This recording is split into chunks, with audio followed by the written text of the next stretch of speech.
I just didn't feel like people were trying, they didn't care.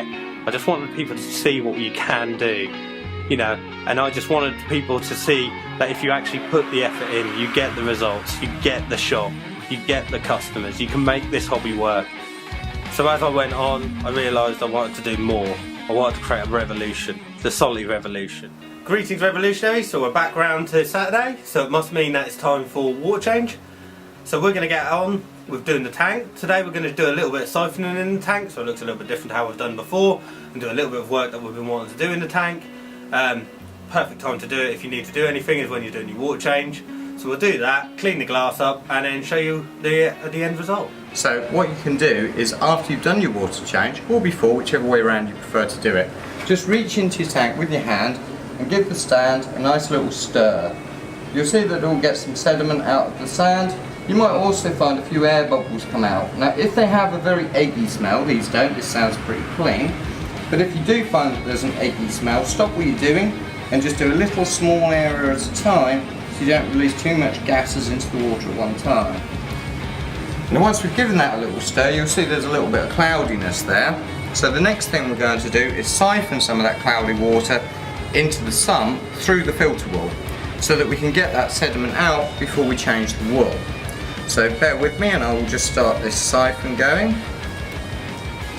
Okay, so we're now going to go around, and this sediment rich water at the bottom here, we're going to siphon that into the sump through the floss. This will get a lot of accumulated sediment out of the water, and if you do this every week you'll notice a dramatic difference in clarity in the tank within a very short period of time. Now you can if you leave the pump running, you could do this indefinitely.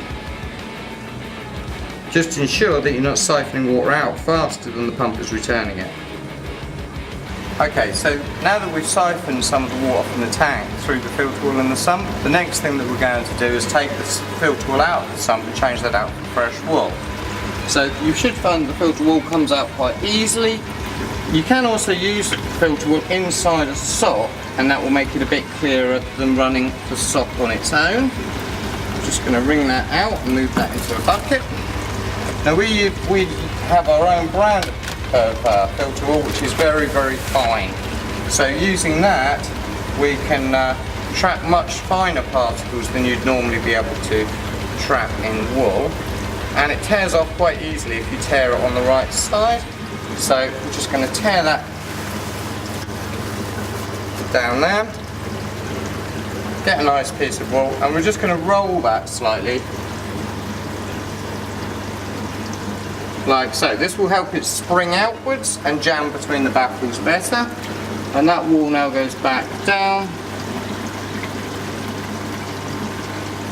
Try and spread the wool out as best as you can so the water can't skip past it, but don't worry too much, because as the wool starts to clog, the pressure will force it outwards a little bit better.